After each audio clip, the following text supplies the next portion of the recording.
Ladies and gentlemen, welcome back to another episode of Couple of Nukes. As always, I'm your host, Mr. Whiskey, and today we're going to be getting into, I guess I'll say, living the new normal big life. So many of us are living ordinary lives, and we don't have to be extraordinary, but we can live a new normal. And we're going to get into health and wellness today, reconnecting with the outdoors, which is always so important, and then some military service. We are here with Antoinette Lee, who's going to be sharing her story with us, a fellow podcast host as well, a blogger, and a woman who has done a lot of things. We're going to get into all of that today. Ms. Lee, so great to have you here. And could you please tell us a little bit about yourself? Hi, Mr. Whiskey. Thank you so much for having me, and please call me Antoinette.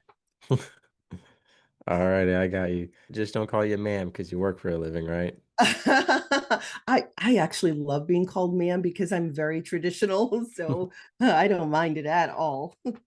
But I have a background from my military service. I spent 11 years in the Army as a aerosol-qualified expert field medic. And for those of you who are not familiar with the military, aerosol qualified, aside from loading very heavy equipment, like 9,300 pound equipment and bigger, to be sling loaded and carried away by a helicopter. I also rappelled out of buildings and helicopters and down mountains to give expert field emergency first aid to people. And so I often had to carry men who outweighed me by 100 pounds and who were like a foot taller than me. Sometimes I had to run with them. Sometimes I had to just hike out with them or rappel somewhere with them or sling load them up into a helicopter, whatever was required. But that meant I had to be very strong. So I became, while I was in the Army, a competitive powerlifter and bodybuilder, and had a 200-pound bench press, a 350-pound squat, and a 500-pound deadlift so that I could Wow. carry the men. The women were easy because they were like my size or smaller usually, but the men were tough. They were heavy.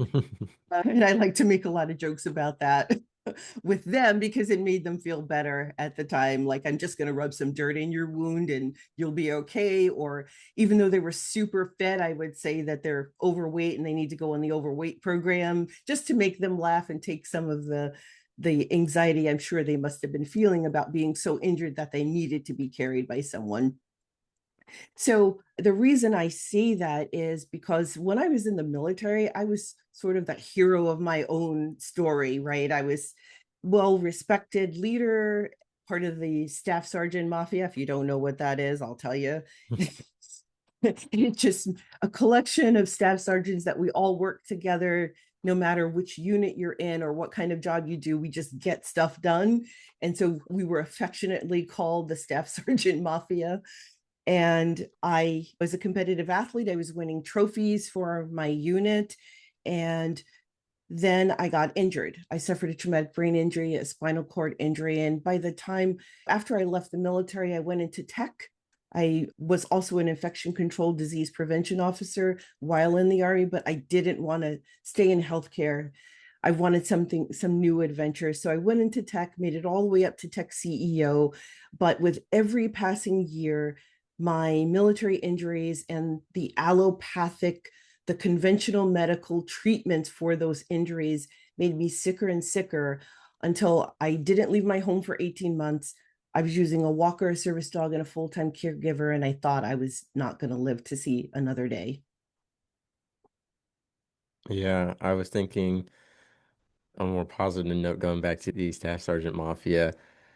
We, on my ship, we had, quote, the Filipino Mafia. There's a lot of those in the navies. And then there was like an E4 mafia in the army. And my best friend Big Red, his father was deployed multiple times. And when we became E4s, me and Big Red, he said, "You can't be E4 mafia. That's the army. And the army's better than the Navy. So you're the squid mafia." And he made a sticker for Big Red's car that was like a squid. It was like squid mafia. So I'm part of the squid mafia. Not as high ranking as the staff sergeant mafia, but That's yeah, adorable. we were called Love it. squids. So. Oh, Yeah, there's I also was. the Marine Corps Lance Corporal Mafia. Well, I don't think they call themselves Lance Corporal Mafia. They call themselves Salty Lance Corporals. And, Yeah, yeah. you There's know, a bunch of different, inside jokes and groups like that in the military. I'm sure each division probably has their own thing, and each new generation of sailors and soldiers makes up some new group. And we had a bunch of stuff within nuclear alone. And I jokingly used to say, I haven't said it in a long time, but some podcasters give a nickname to their listeners and call them like some kind of thing. And so I was like, I don't know what to call people. So in the very beginning of my show, like 200 episodes ago, I was jokingly saying nukelings. And I was like, I don't know, we got to think of something better than that. But for the time, I was like, all right, nukelings, welcome back. And I was like, nah, we're scrapping that idea. That's no good. But Oh man, now I need to come up with a. I don't want to call them normies. That doesn't sound yeah, yeah, big lifers. I don't know big if numbers. that's yeah, Oh, that's something too. that kind of resonates. Normies, welcome back, all you new normies. Yeah, that's not the best. Wellness warriors work as well, but you're the wellness warrior. They're the wellness disciples because you're Ooh, the I one who are like it. training them. Yeah, yeah. And going back to your military service, I have a lot of respect for you because a lot of especially nowadays, the physical fitness standards, at least when I was in, they were not the same for men and women. I believe they've changed it again. Each branch does it differently and stuff. And I've always had a lot of respect for the women who, really saw that, hey, just because we have a lower physical standard doesn't mean we have to accept that. Like, because at one point when I was in, women who were like 22 or 24 only had to do maybe 18 push-ups max, sometimes less, and the men were doing 50, right? And Oh, and so it was like you could accept that, or you could say, "Hey, I want to meet that same standard and be strong." And I'm impressed by your stats: 200 bench press, 500 deadlift, all that stuff. That's more than half of the men I know. So that's good. And so did you compete? Did they have like on-base competitions and stuff? Like, so they did occasionally have on base competitions, but I competed off base and just brought the trophies home to my commander, which was cool to have, especially a woman that's bringing home like gold medals and so forth. They really got a kick out of that. And it gave them bragging rights at the officers club and the senior NCO club.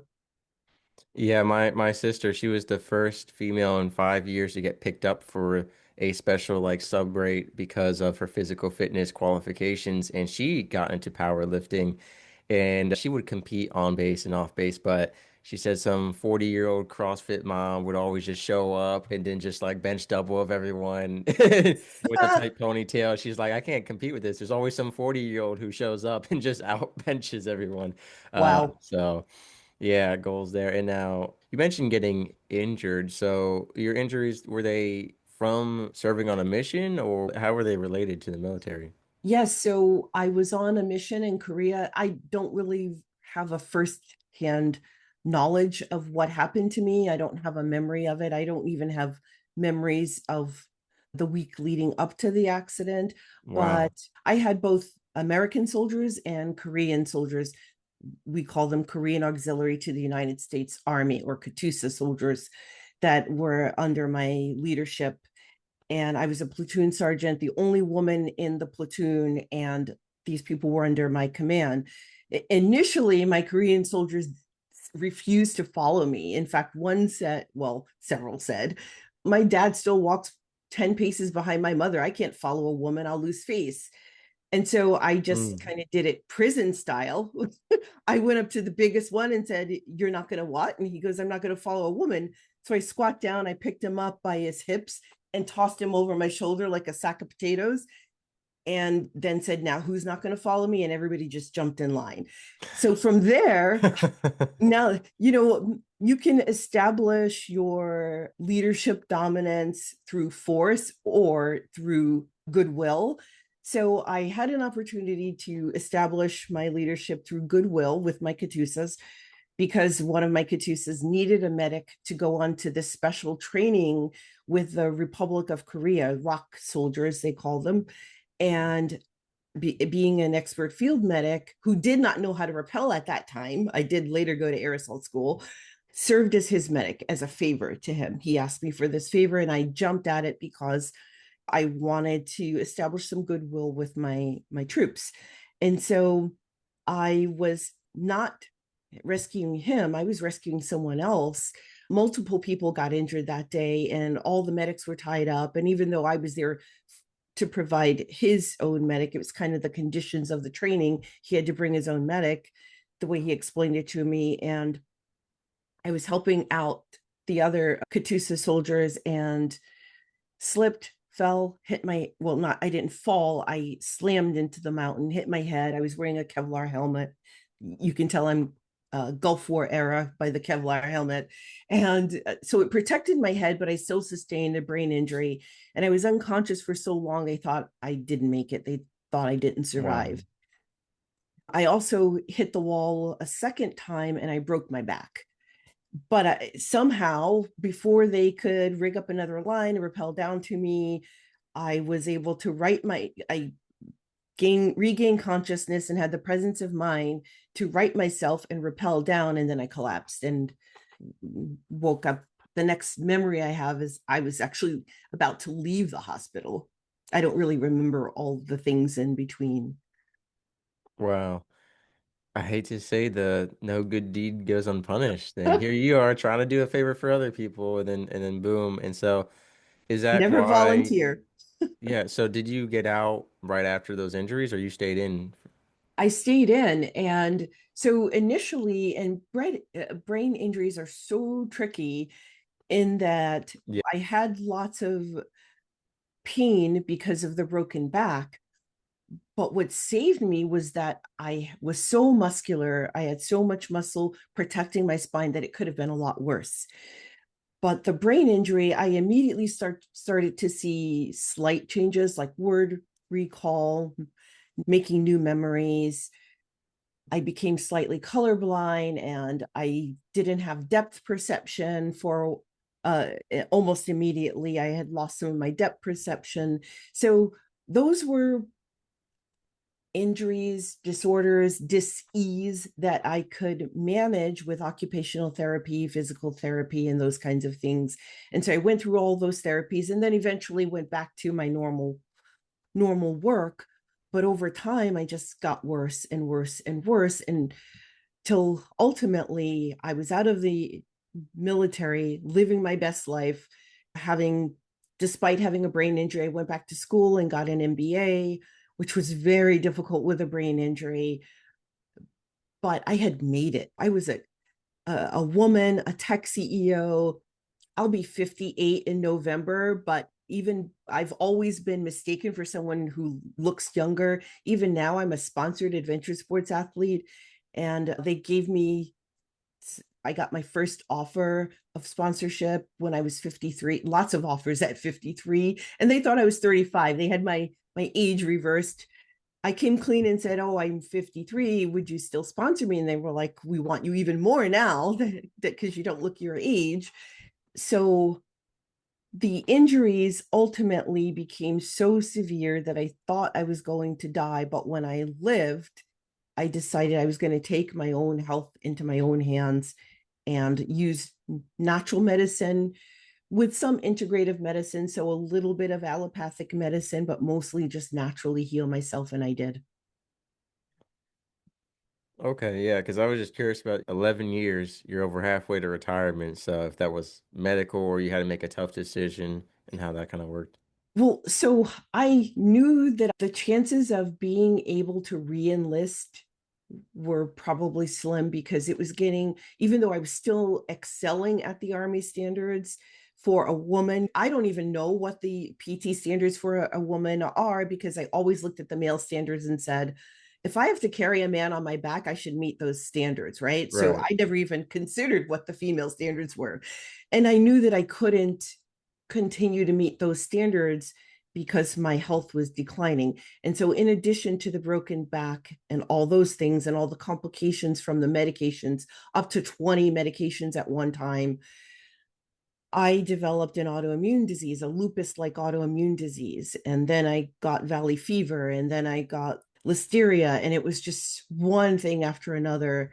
And over the years, really, I didn't start to completely regain my health. I had ups and downs until this year. Mm. Okay, yeah. And let's go ahead and get into that part, which is because on my show we explore a lot functional medicine, looking at the whole body, a lot of non-traditional ways of recovery. And I say non-traditional in the sense that the traditional has become a pill for the ill society, to quote Rob Bernay, who was on my show. I really like he said the pill for the ill. It's a symptom management society rather than a healing society driven by economics and politics and greed. And so you talked about needing a walker, a service dog, almost a caregiver. I mean, tell us about that. Probably was the hardest part of your life in it came after a lot of success post-military. So what kind of was like the rock bottom for you? Well, I like to say that I was the hero of my own story, winning medals and well-respected leader and all of those things.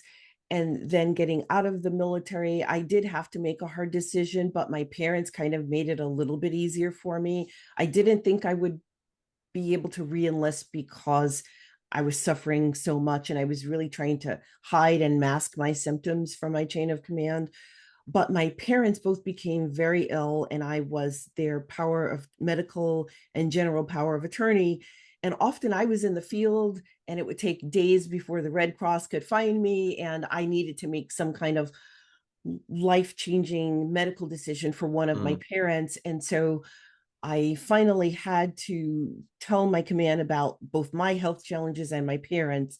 And then that's when I decided I was going to get out of the army and start a civilian life and focus on taking care of my parents. But after 4 surgeries and laying in my bed with my service dog by my side and my full-time caregiver in the next room, I didn't think I was going to make it to the next day. And my service dog would not leave my side, which is not usual for her. She's all about meals and snacks and going outside to play, Yeah. and she would not leave my side. And I was just in gratitude. I said, God, I thank you for the life I've had. I've gone from hero of my own story to zero, unable to even get out of bed by myself. But I've loved, I've been loved, I've known success. I had a good life comparatively, and I thank you for it. And now, if you give me just one more day, I'm going to figure out how to heal myself and I'm going to reach back and heal other people. And I'm going to do it naturally. I'm going back to the way that my parents raised me. We had health insurance, great health insurance, but my parents both grew up on farms, one in South Carolina, one in Virginia.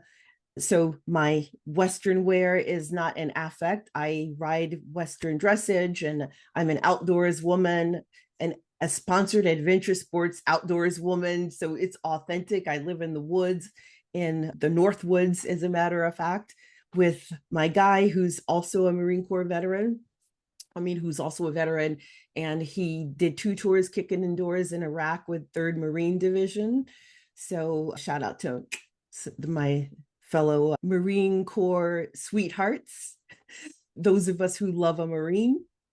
And I was just like, I've got to do something different. And he was also on the same path. And we actually met whitewater kayaking. We have the best how you met your lady story ever. And it was on a veteran trip with 50 veterans and their family members all camping and kayaking out in Colorado. And it was just amazing. And now we live in the North Woods on a homestead that we purchased 2 years ago. But I knew that I wanted to incorporate natural medicine, going back to my roots and as an outdoors girl and heal myself. And that's what I did. Well, now I'm like curious. I mean, we're all curious. You got to tell us the whitewater rafting story of how you and him met because you teased us just enough. It's like, wait, there's got to be some kind of more to it. Well, we both were veterans with brain injuries. He was blown up twice in Iraq, and he has his own health challenges, and I have mine. But we were on this camping trip. He was with one group, and I was with a different group, but part of the same national organization, Team River Runner. And I noticed him because I appear like a social butterfly, and I can be for short times, but I'm actually an introvert, and so is he. But I noticed him because he was the best whitewater kayaker in the group. And he's good looking. I'm just saying. I'm Nigerian and Irish and some ancestry from Spain, and he's Italian and Irish. And so I don't know if my little Irish gal saw something in him that was just like, okay, I'm digging this guy. But I really just connected with him as a friend. And we kind of talked and realized we were on the same journey of natural health and outdoors life. and became friends. And then the following year, we started dating. Hmm. So, As a half Italian, half Irish man, I just like to say, yes, we are the best looking. So I agree with you 100%. Not biased. I'm just saying it's the truth. But okay, I thought the story was gonna be a little bit like your time in Korea where you saw him and your version of asking him out was you just picked him up and said you're going with me, or that you saved him from the Whitewater River rafting. He fell over yeah, and you just grabbed his whole boat and him and carried him out of the water. no, Yeah. but But so later he became a sponsored athlete, and he was not on the professional kayaking team, but he kayaks with the professional athletes. So like I am a class 3 level, rapids go from level 1 to about level 5 plus, and I'm at a level 3 and he's at a level 5 plus. So that kind okay. of, I was just like uber impressed with him, both as a human being, because he was helping blind kayakers to paddle, Wow. and he was That's beautiful. rescuing blind people on the water, and he was just like a good human being, and that just really resonated with me. So here we are. All right, gentlemen, y'all gotta get those whitewater rafting skills up there. That you gotta impress the ladies. Level 5 plus. You've heard it here. That's the takeaway for today's episode. No But pressure. yeah, no pressure. I've never been. I've been regular kayaking, and that is difficult enough on its own. I can't imagine in the rapids, but that's super awesome. I'm sure it was easy for you, even post back operation, if you were deadlifting 500 pounds. I'm sure you know how to row, and that's awesome. I am curious how you found out about that for all my veteran listeners and myself included, how you found out about a veteran trip like that. Sure. I actually found out through my occupational therapist at the Veterans Administration, and they told me about the VA's recreational therapy program where they connect veterans with nonprofit organizations who teach you Hmm. all kinds of sports. So initially, they connected me with a program that taught me archery, and that helped to rewire my brain. And I did a whole podcast about it and a whole blog about it on New Normal Big Life blog and nbl.blog. And so archery can help rewire your brain for things that require focus, like this conversation, reading and comprehension, etc. And then they suggested whitewater kayaking for the overall health of it, but also there's healing power in nature, and there's healing power in getting together face to face with other people. And you know this, although I mostly see you training by yourself, but in your training for the Hero Games, I Hero noticed Games charity. Yeah. Hero Games charity, I Yeah. noticed that you were training outdoors a lot. And I thought, Mr. Whiskey knows the secret. The secret is Yeah. getting outside to adventure. I don't care if it's minus 20 degrees, I'm outside cross country skiing, I'm ice fishing. And that's why I look like this at 58. Let's face it, I don't have any wrinkles, which is pretty amazing. So get outside and adventure. It'll change your life in a lot of ways. You might meet your sweetheart, but you'll definitely regain your health. Yeah, for sure. I've had a couple episodes on my show on nature informed therapy, outdoor therapy, talking about therapy sessions while kayaking and hiking, and also just faith and healing outside, going to mountaintops to pray, and even just hiking to mountaintop to watch the sunrise. It really is a beautiful thing. And I always tell people that I appreciate my dog. She's on my lap right now because every few hours, sometimes every hour, I'll just go with her outside, a walk, and take a break from all the technology and just reset my eyes. There are studies on how just looking off into nature for a few minutes can help reset your eyes after a lot of screen use. And I'm the kind of person I like to open all my windows and have fresh air in the house. Like I hate the the recycled air inside. It's how we were designed. And I've done episodes on vitamin D and sunlight exposure as well, and the decline of I think in the episode I called us basement dwellers and cave Ah, dwellers. Like that's what people have become, screen slaves and basement dwellers. And kids aren't playing outside like they used to. And we're talking about actually unplugging because so many people are outside on their phone and sitting outside on TikTok. Like, yes, it's better than being inside, but you need to go the next step. And like you mentioned, yeah, I do a lot of my training outside. Like I'll even if it's nice out and I can have the weights at home and lift outside, it's nicer than going to the gym. And there are some great outdoor gyms that I'm sure people can find near y'all, especially post American Ninja Warrior, not a sponsor. After that show really took off. Like a lot of people started building ones for public use outside that you can find in your local area, and I recommend that. But let's get into, I mean, you talked about thinking you were going to pass away. You're with your dog, the walker. At what point was it that you kind of just said to yourself, none of this mainstream stuff is working. I need to take my health into my own hands? Because we've said a lot on the show, you are your number one health advocate. No one cares about your health more than you. These people who get paid to care about your health, you don't need to pay me to care about my health, right? Your payment is your own life. So I think what was kind of the wake up call for you? It was that day thinking that I wasn't going to wake up again and seeing my dog sort of say goodbye to me in her own way was like, whoa, this is serious. I'm probably not going to make it.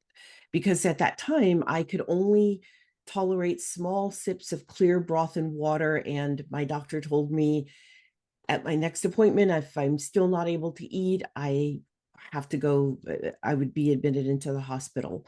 And so I just was in gratitude and grateful for the life I had. And I gave myself over to God. I'm a Christian woman. And I felt like I had lived my faith out loud and I was going to heaven. I was going to see my parents and my older brother and friends that I had lost. And it was, it is what it is. The time has come.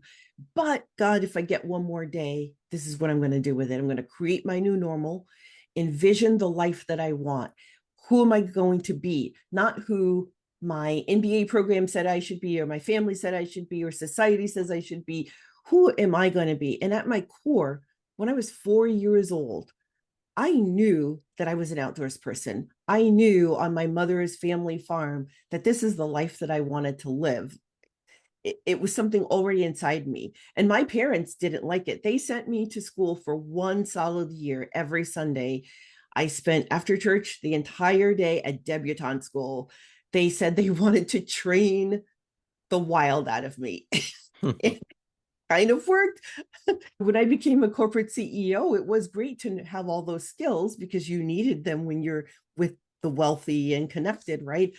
But I was still wild on the inside. And so I just decided that I was going to reconnect to nature and natural medicine. And then after I made sort of my checklist, I put it in a spreadsheet like a good NBA, and that became my checklist. Each day I made one change in my life towards this new normal. And I was so sure it was going to be a big life. And the first day was, okay, now I'm going to start eating food Mediterranean style. My parents ate a lot of Mediterranean food growing up too, lots of fresh foods. And then the next day, okay, now I'm going to start doing yoga. Even if I can only do one pose, I'm going to do that. The third day, now I'm going to start meditating. And so you build on those steps towards the life you want. Now I'm going to take that archery lessons that I use in recreational therapy and become a bow hunter. And now I'm going to take the therapy I had in whitewater kayaking and become a whitewater kayaker. And then that led to just being passionate about it on social media. And then companies like Kokatad, Badfish SUV, SUP, Carhartt, and others, even the VA used me as a brand ambassador to get people up and outside adventuring for a healthy lifestyle. And so that's really my journey. And what's inside me is inside everyone, not just if you're in part of the military family, but any human being has all the skills they already need. What's inside you to create your new normal and live the biggest life you can dream lives inside you now. You just need to take that first step of conceptualizing what that life will be, down to the kinds of people that you'll have in your life. And I'll go back to the example of my sweetheart. I didn't say, I want a man who's this height and this weight and this whatever, because Yeah. those are all just surface level things. But the character of the person that came into my life is 100% what I envisioned. So that's the level of just intensity of charting your own course and creating your own journey and painting your own picture and then just going out to live it. And I lived it as if it already was in existence. For example, I wanted to go from tech to a journalist writing for magazines, and I don't have a degree in journalism. I got an appointment from a friend of a friend with a magazine owner who was supposed to take 15 minutes to teach me how to get my foot in the door in journalism. I walked away with a job in journalism, and that was my first writing job. And I became a freelance writer for magazines and a ghostwriter, and just the whole life of being able to create this freelance life that I can do from anywhere was what I envisioned when I created my new normal, and now I live it. Wow, yeah, that's I get that too. I definitely feel that. And where are you at physically now? Because I know you had the injuries and stuff. Are you able to compete, or is it more of a my free time, casual kind of physical lifestyle that you're living? Yeah, so what I realized is it's great to be physically strong and muscular, but it makes you very tight unless you're very intentional about flexibility and your ability to have mobility and stability, like core rotation that's needed in whitewater kayaking and paddleboarding, because I'm a paddleboard instructor too. I didn't have that when I was bodybuilding because you're so tight. I also played golf and I could barely swing my club because you can't rotate your body when you're that tight. So I've Yeah. moved more to like yoga, Pilates, exercise bands, but I can still do a that single one pull up that can save your life. I can still run a mile at a fast pace. And I even sort of test myself out. Do you still have it? Right.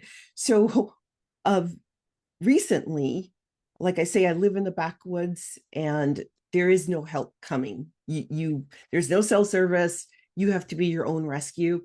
And so I was out for a walk with my dog a few months ago and a car started following me.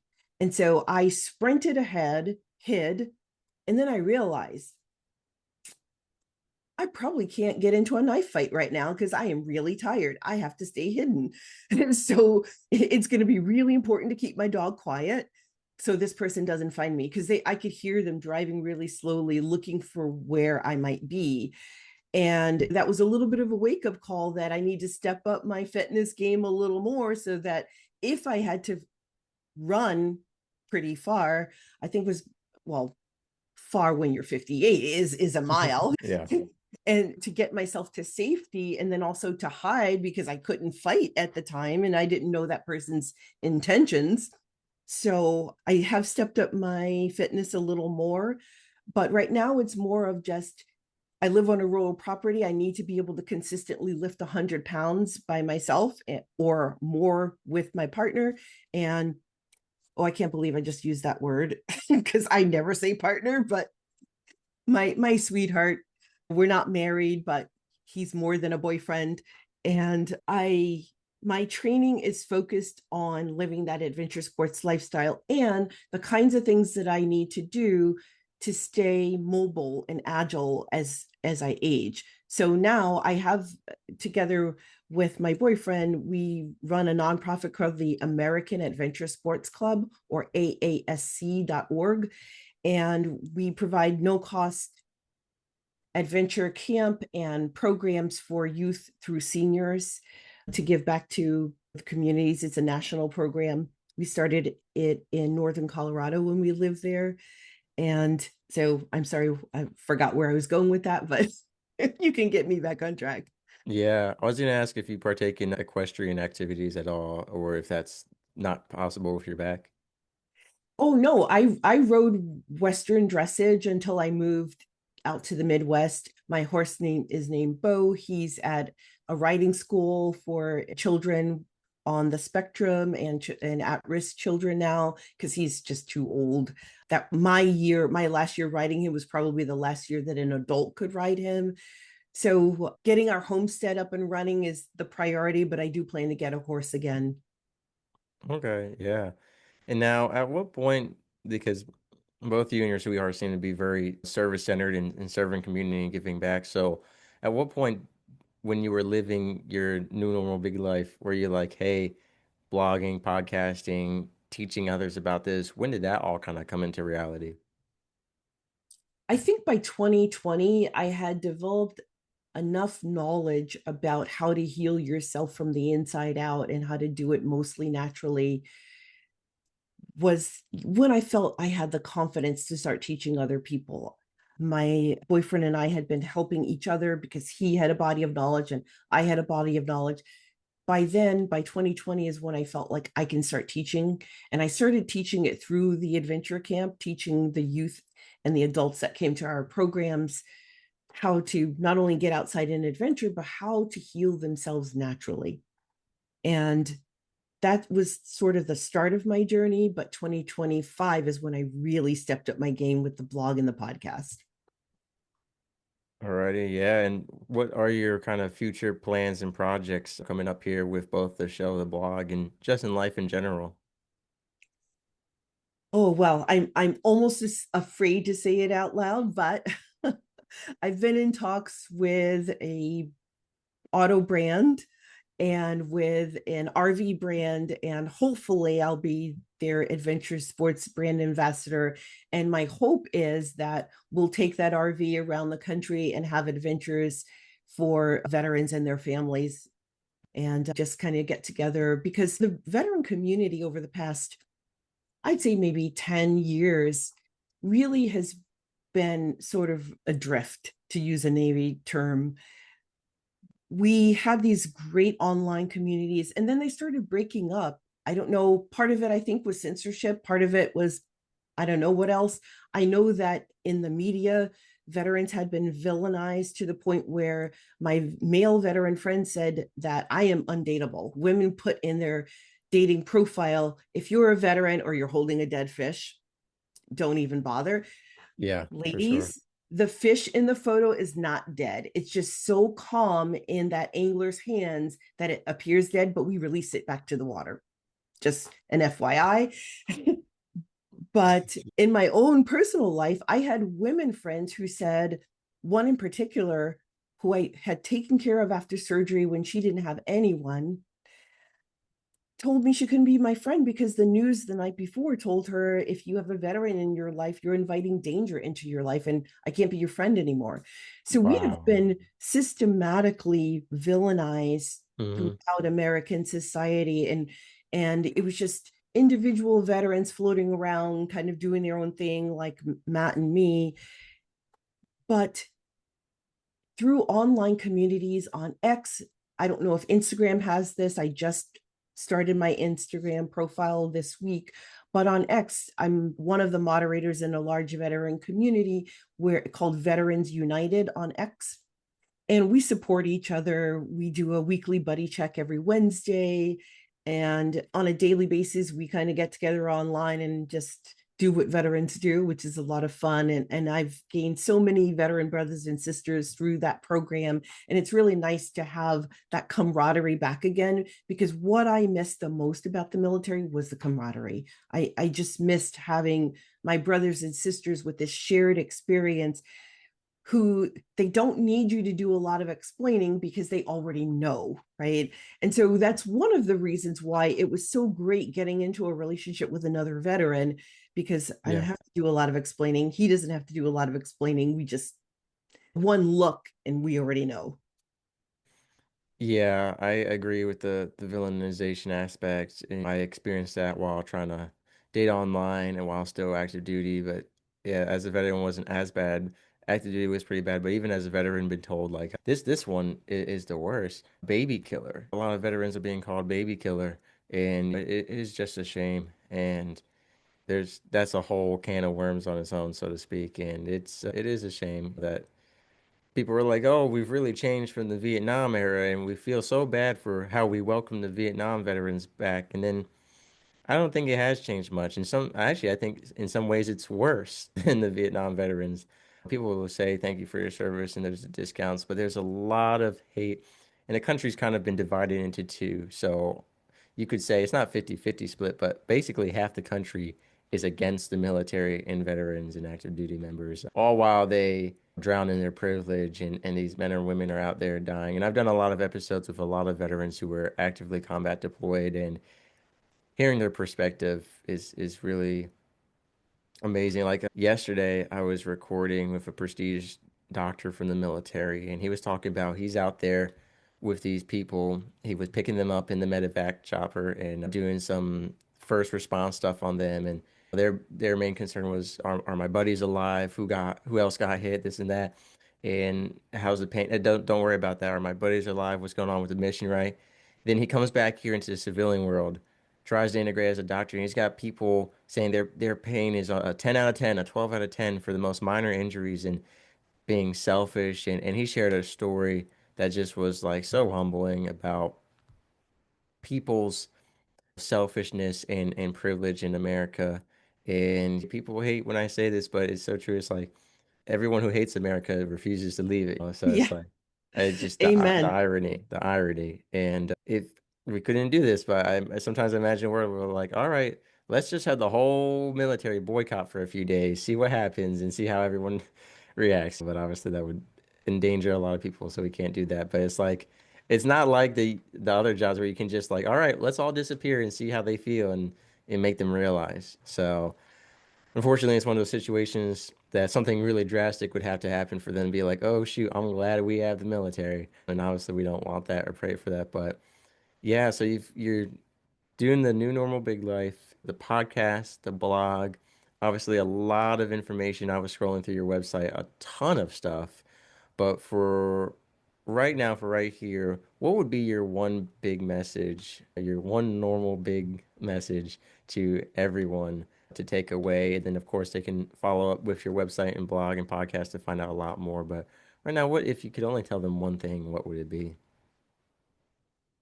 If you don't remember anything from this, remember that everything that you need to create the life that you want, whether it's changing your health, your career, your relationships, your connection to nature, your connection with God, gaining a faith, reinvigorating your faith, whatever it is, whatever that goal or a set of goals you have in mind, everything you need lives inside you. All you have to do, write it down. I don't suggest that you use a spreadsheet. I suggest you get a notebook, a little spiral notebook, write down your vision for your new life. Make it big. Don't think small. Don't think, well, I only have this amount of money and this amount of education, because as you do that, you narrow what's possible. Think big, huge. Then go out and do it. And I know that sounds easy. It's going to be hard, but it's not going to be harder than the life that you're living now that doesn't serve you, that doesn't make you happy, that doesn't make you healthy, that doesn't give you people around you and someone special to love. So, what's worse, living the way that you are now or getting out there and going for the thing that you want? Everything you have lives inside you. And you have Mr. Whiskey, you have my podcast, the New Normal Big Life podcast, and so many others that offer, for me especially, a step-by-step plan for you to get there. Everything that I teach you comes with a step-by-step plan. So I know it might feel overwhelming, but take the first step.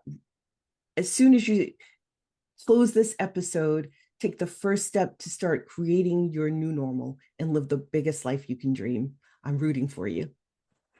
Yeah, I couldn't agree more. And Antoinette, I'd love to thank you for coming on the show today and sharing your insights. Definitely going to have you back on again. I have some future collaborations I want to talk about. So we'll be Oh, seeing you awesome. again. And when you're back, it's going to be even bigger, of course. So excited for what's to come with you and for everyone listening. I encourage you to check out the New Normal Big Life, both the podcast and the blogs, whether you prefer reading or listening, both are there for you. And ton of resources and like you said, Ms. Antoinette, between my show, your show, and everything out there with the internet right now, I think it is easier now than ever before to make change because there are so many courses, programs, resources, many of them free nonetheless. And so, like you said, what do you have to lose? If anything, you've learned a lot along the way. And so I encourage everyone listening, go live your new normal big life. And much success with you with the Hero Games charity. I always forget the charity part, but Hero Games Yeah. charity. I love the Hero Games, by the way. I'm going to try. my best for next year to participate. That would be awesome. And if I do it next year, we could be on the same team together, and that'll be a whole live stream in-person episode together, and I'd be that'd be so amazing. honored to be on your team. Yeah, I appreciate that, and looking forward to connecting again. Awesome. Sailing through the ocean blue, nuclear reactors my crew, guiding the ship, the stars as our guide, through the waves we ride, jokes and laughter fill the air. On this voyage we have to share, working together, side by side, as one family we will abide.